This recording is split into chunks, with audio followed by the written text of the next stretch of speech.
Nakatakdang sentensyahan ang dalawang administrators ng Kingdom of Jesus Christ sa Abril 21 ng susunod na taon.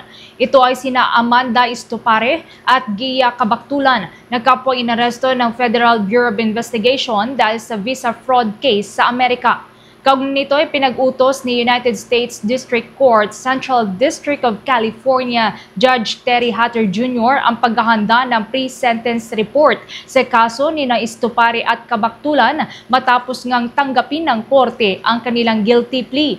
Ito ay kasunod na rin ng voluntaryong pag-amin ng dalawa ng kanilang kasalanan at ganap na naunawaan ang mga kondisyon sa ilalim ng plea agreement na kanilang ipinasok sa U.S. District Attorney's Office noong buwan ng Oktubre.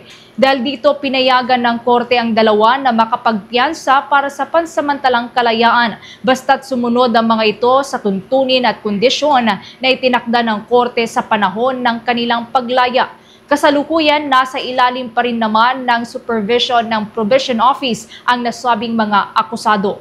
Una rito, base sa mga dokumento mula sa korte, sina Estupare at Cabactulan kasama ang iba pang defendants ay nagkaroon ng kasunduan na gumawa ng marriage fraud na nagsimula noong 2015 hanggang Enero 19 ng taong 2020. Nagsagawaan niya mga ito ng arranged marriage sa mga miyembro ng Kingdom of Jesus Christ na pinadala ng kanilang founder na si Pastor Apollo Quiboloy sa Amerika para pumasok sa isang peking kasal sa ibang miyembro ng KOJC na US citizens para magkaroon sila ng permanent resident status sa Amerika.